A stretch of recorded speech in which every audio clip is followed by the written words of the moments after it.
తిరుమల లడ్డూ కల్తీ నెయ్యి వ్యవహారంపై మాజీ ఈవో, రిటైర్డ్ ప్రభుత్వ ప్రధాన కార్యదర్శి ఎల్వి సుబ్రహ్మణ్యం కీలక వ్యాఖ్యలు చేశారు.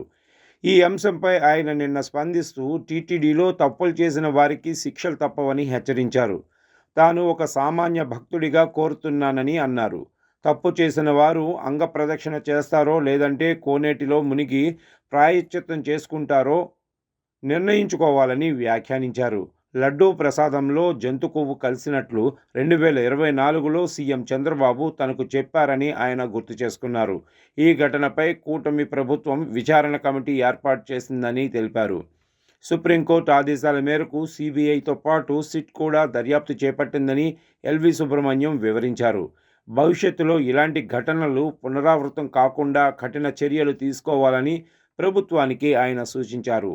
ఇది కేవలం తప్పిదం మాత్రమే కాదని అత్యంత దుర్మార్గమైన చర్యగా ఆయన అభివర్ణించారు. వాస్తవాలు త్వరలోనే వెలుగులోకి వస్తాయని ఆశాభావం వ్యక్తం చేశారు. అక్రమాలకు పాల్పడిన వారు తప్పనిసరిగా శిక్ష అనుభవించాల్సిందేనని స్పష్టం చేశారు. ఈ పాపాన్ని ఇప్పటికైనా రాజకీయ కోణంలో చూడొద్దని నిందితులకు సూచించారు. చేసిన తప్పులను ఒప్పుకుని ప్రాయశ్చిత్తం చేసుకోవాలన్నారు.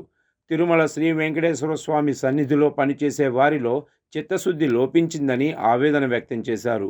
పవిత్రమైన ప్రసాదంలో రసాయనాలు కలిపి మహాపాపం చేశారని ఆయన తీవ్రంగా మండిపడ్డారు. ఈ వ్యవహారంలో అసలు తప్పే జరగలేదన్నట్లుగా కొందరు మాట్లాడటం విచారకరమని వ్యాఖ్యానించారు. తప్పు చేసిన వారిలో ఇప్పటికీ చిత్తశుద్ధి రావటం లేదని, శిక్షలు పడవనే ధైర్యంతో కొందరు వ్యవహరిస్తున్నారని ఆయన మండిపడ్డారు. లడ్డూ ప్రసాదం తయారీ కోసం రోజుకు 13 నుంచి 18 వేల కిలోల నెయ్యి వినియోగిస్తారని ఆయన గుర్తు చేస్తూ స్వామివారి పవిత్ర ప్రసాదాన్ని అపవిత్రం చేశారని ఆగ్రహం వ్యక్తం చేశారు. అదే నెయ్యిని అన్న ప్రసాదాల్లోనూ ఉపయోగిస్తారని చెప్పారు.